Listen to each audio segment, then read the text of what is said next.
Bom, o próximo recurso que a gente vai aprender ali ainda dentro do modificar, né? Então nós já vimos todos esses aqui, certo? E vimos também todos esses aqui. A gente vai aprender agora, turma, dois recursos que servem, tá? Quase para a mesma coisa. Então olha só, quando nós instanciamos uma parede, né? Quando a gente invoca, né, a materialização de uma parede,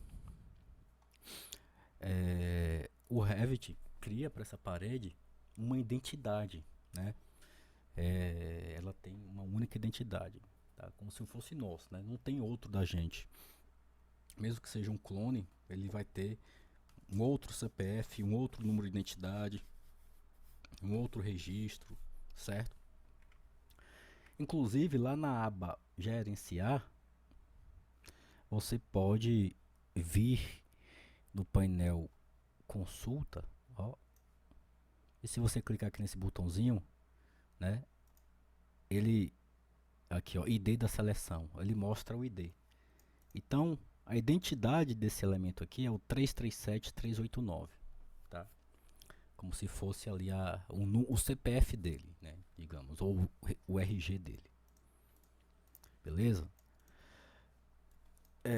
Bom, vamos supor que a gente tenha uma situação dessa aqui, ó. Que a gente tenha, né,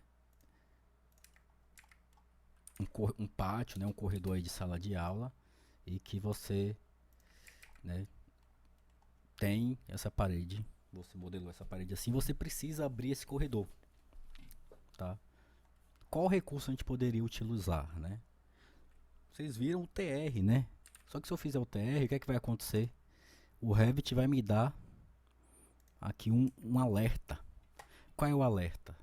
De que ele vai, né, precisar mover esse trecho de parede daqui até aqui, ó, né? Para assim ele fazer o canto, que é para isso que o TR serve. E aí depois eu tenho que construir outra parede, né? Bom, numa situação como essa aqui é até tranquilo, porque eu só tenho parede, mas vai chegar lá na frente em que você, né, não vai ficar tão claro isso aí, né? Não vai ficar tão fácil fazer essas alterações. Então, o correto seria se a gente pudesse de alguma forma, né, transformar essa parede em duas, cada uma com um lado. E é justamente isso que esse recurso faz, ó, esse de cá, que ele é o split element, ou dividir elemento. O atalho dele é o SL, né? SL que significa split element, né? Eles dividir elemento. Então, se eu clicar nele, tá? Então esse é um tipo de recurso, assim como o trim, como o extend, que ele não vai fazer intervenções criando novas instâncias, tá? Então por isso que eu não preciso definir o objeto a ser selecionado. Não é como copy, como move, como rotate, tá? Então aqui você vê que eu não tenho não preciso selecionar o elemento. Onde ele clica, ele já vai fazer o resultado. Você vê que ele transforma aqui num bisturi, né? Parece um bisturizinho. Então se clicar aqui na parede, ó, você vê que agora são dois segmentos, ó. Aí deixa eu fazer uma situação. Vou selecionar aqui essas duas paredes, né? Vou lá em gerenciar, clicar aqui, ó, ID da seleção e ele me deu dois IDs, tá vendo? Ou seja, eu tenho dois elementos aí. Entretanto, ó, vou fazer aqui uma separado.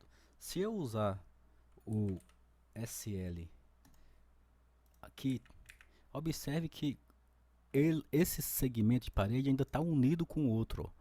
Quando você move, ele acaba movendo junto, né, por causa dessa união aí na face, tá? Então é importante você pegar o grip e afastar um pouquinho. Aí agora você vê que tem dois elementos afastados. Nesse caso aqui, a gente não precisa fazer isso, porque só o fato de ter transformado em dois elementos separados, quando utilizar o TR, ó, ele vai criar os cantos sem causar problema comigo. Compreendido? Né? Esse é o SL. O atalho SL. O outro elemento, que é o dividir com distância, não tem atalho. E eu nem crio porque é um recurso que olha, eu trabalho com Revit, conheci o Revit em 2009, né? Não comecei a trabalhar logo em 2009, mas já vinha estudando e namorando ele desde essa época. Eu nunca usei esse comando em nenhum modelo que eu fiz até hoje, tá? Eu só falo dele aqui na aula. O que é que ele faz? Ele faz o mesmo processo, entretanto, ele cria, né, uma uma distância aí, ó, tá? Que pode ser no máximo isso aqui, ó, algo entre 1,5 polegadas, tá? Ó, ele só faz isso aí. Ele cria, né? Ele divide a parede, criando espaços, tá? E restrições, né? Você vê quando você estica a parede, ó, você vê que o cadeadinho tá ligado ali porque tem restrições, tá bom? Então é isso que ele faz, né? Cria aí em português, né? Em umas versões anteriores o pessoal chamava até isso aqui de junta de dilatação, alguma coisa disso, tá? Mas tá aí, é um recurso que tá aí, né? Eu tô sendo sincero que eu nunca utilizei ele em nenhum projeto meu, nenhum modelo, não uso ele, tá? Você define aqui o espaço que tem também um limite, né? E aí você vai dividir a parede e ele acaba criando ali aquela restrição daquele espaçamento, beleza? E eu não crio atalho para ele porque eu nem uso, então não vou nem desperdiçar uma dupla de letras para criar atalho. Beleza, vou dar aí é, tá, uns 3 minutinhos para vocês testarem esse recurso e mandar o print aí na tela.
Pronto, isso aí, Maíla.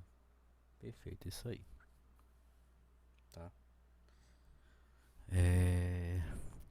Bom, vou dar aqui uma sequência, tá? Eu vou fazer o seguinte, como a gente teve esse probleminha ali com a internet, hoje eu não vou dar intervalo. Vou seguir direto, aí a gente libera no final.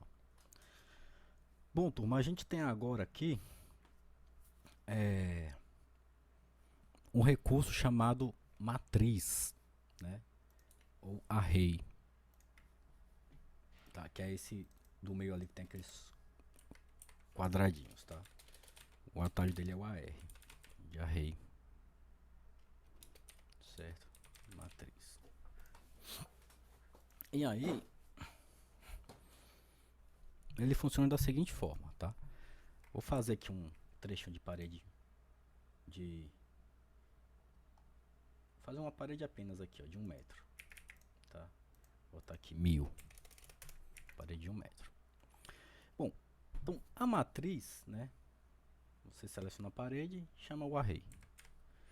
A matriz, ela serve para fazer uma distribuição de elementos, né, obedecendo a alguns critérios, né, de alguns critérios geométricos, né, como distância, né, quantidade de elementos, tá?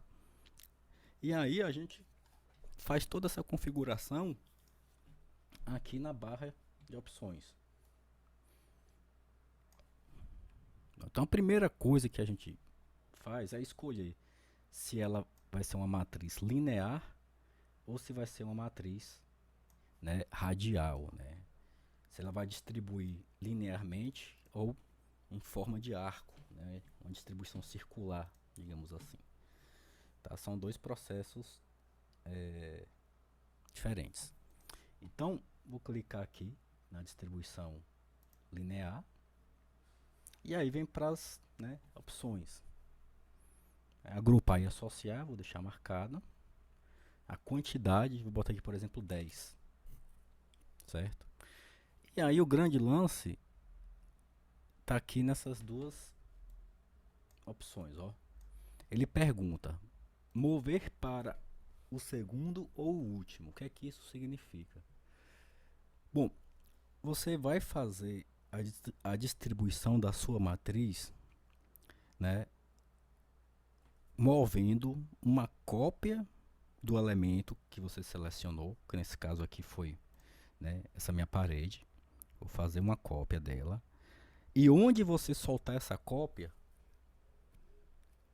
né, vai ser a informação que o Revit vai utilizar para definir se esse elemento ele é o segundo daquela série ou se ele é o último. Porque se ele for o segundo, então o Revit vai pegar esse espaço que está aqui, ó, de 2000 milímetros, que é igual a 2000, que é igual a 2 metros, né, e vai construir, no caso, mais 8 elementos, porque eu tenho o primeiro, esse que eu estou colocando, e mais 8 para dar 10, todos com esse espaçamento. Mas se eu disser para o Revit que esse elemento aqui é o último, o que é que ele vai fazer?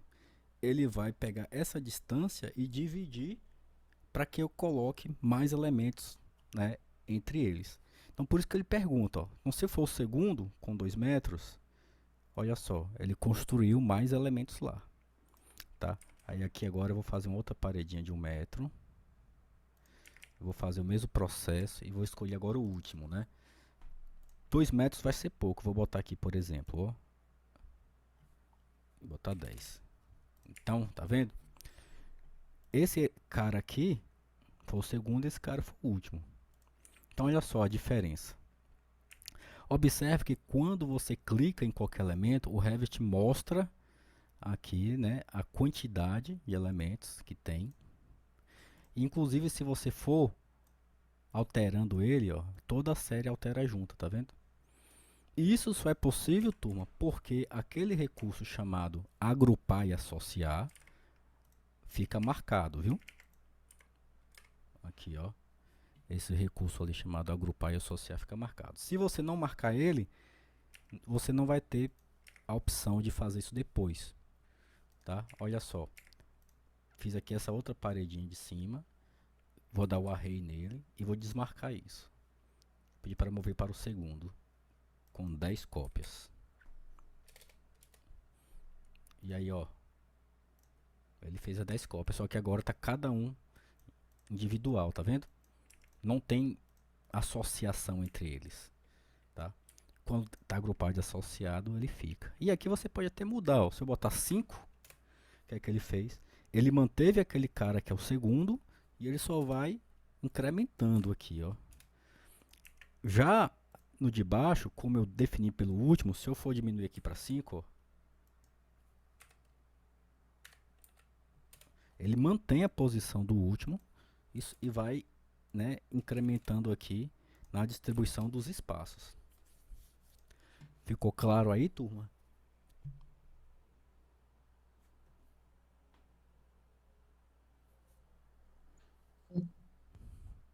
Tá?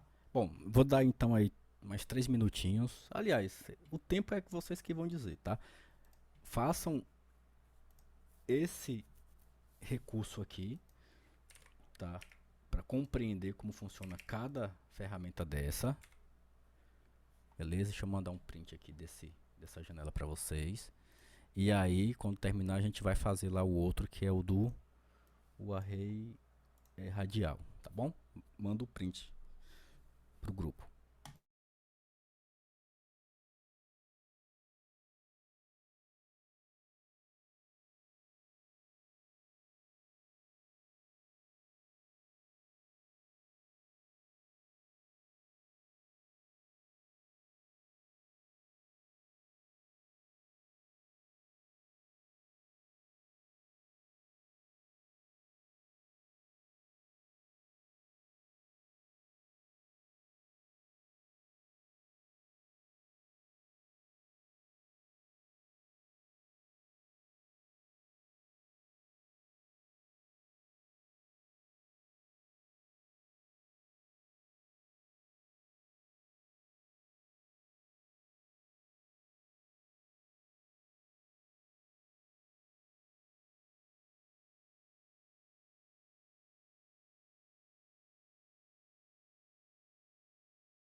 Bom, isso aí. Só a ele conseguir mandar aí, né?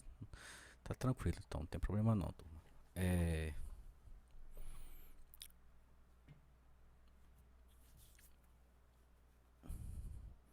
vamos lá. Nós temos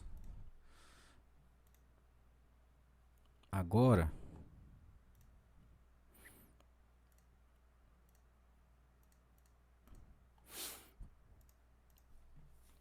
Deixa eu apagar essas anotações.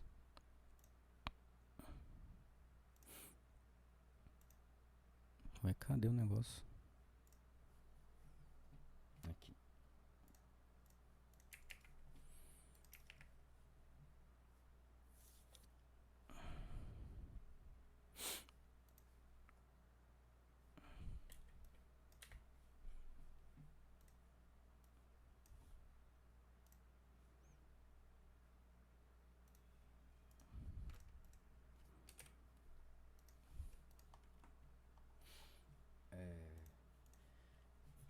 Não era pra apagar tudo, era pra apagar só isso aqui.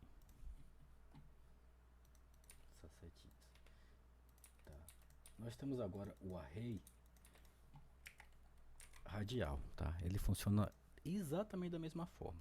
Só que agora a gente vai trabalhar dentro de uma região limitada, né? Ou seja, você só tem 360 graus para distribuir elementos. Então você não pode extrapolar isso, tá? Então eu clico aqui no radial, aí observe que tem as mesmas coisas, né? A quantidade, né? Mover para o segundo para o último, posicionar o eixo de rotação que nós vimos. Qual é aqui o lance? Por exemplo, você não pode mover um elemento para o segundo, dizer que você quer 30 graus entre eles e botar, por exemplo, 30 elementos, né? Porque ele vai extrapolar os 360 graus. Tá? Então, por exemplo, eu vou botar 5 elementos aqui a 20, ó. Tá vendo? Então, 5 elementos a cada 20 graus. Então, aí eu posso ter isso aqui. Agora, se for um valor maior, por exemplo, vou chegar aqui, vou botar aqui 6 elementos, né? Aqui, ó. Aí o Revit já vai me dar um erro, tá? Então você tem que estar atento só a essa situação aí, beleza? Então, né, você pode definir aí o ângulo e depois que você fez, fica meio que o mesmo processo, ó, turma. Clicando aqui ele abre, né, as cotas temporárias, você pode definir o ângulo de distribuição, botar aqui, por exemplo, 230 graus, tá? A quantidade de elementos que aparece aqui, ó, bota aqui, por exemplo, 12. Ah, porque eu movi pro segundo, né? Deixa eu fazer um outro movendo pro último. Ó, digitei AR, mover por último, radial, e aí eu vou botar o meu eixo de rotação aqui embaixo e vou fazer aqui. Tá, então aqui se eu botar 12, ó, ele vai distribuindo, tá vendo? Se eu botar 15, distribuindo. Se eu botar 3, 8, tá? É isso aí. Bom, um detalhe que serve também para todos os elementos, tá? Você observa que quando a gente clica nos objetos, ó, né, ele fica com esse retângulo tracejado, né, diferente, né, desse objeto aqui. Ó. Esse retângulo tracejado, turma, é a forma do Revit informar para você que esse elemento está agrupado. Tá? Você observa que quando você clica nele agora, né, no menu de contexto aparece esse recurso aqui, ó, chamado editar grupo ou desagrupar, tá? Então, trabalhar com grupos, né, é uma situação também bem, como é que eu posso dizer, particular do Revit, né? A gente vai ter uma aula para falar só disso. Observe também que lá na janela de propriedades, ou melhor, no navegador de projeto, a gente tem lá um recurso chamado grupos, ó, grupos, tá vendo? E aí lá nos grupos, ó, quando você tiver elementos agrupados, eles vão aparecer aqui. Tá? Então, qualquer elemento que você selecionar, por exemplo, selecione esses dois caras juntos, né? Aparece aqui a possibilidade de criar um grupo. Nesse caso aqui, ele está agrupado por ser um array. E aí você pode, né, editar um elemento do grupo que ele vai afetar a todos, tá? Então deixa eu fazer o seguinte aqui. Vou botar aqui para ficar com 5 elementos. E aí, ó, turma, vou editar grupo. Na edição do grupo, a janela do Revit fica assim meio amarelinha, tá? E aí, eu vou, por exemplo, fazer isso, ó. Vou botar mais um elemento aqui. E outro aqui assim, tá? E vou concluir o grupo.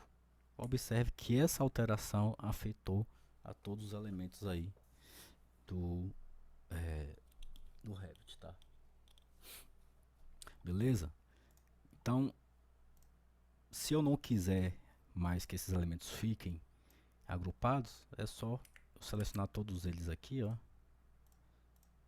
e desagrupar.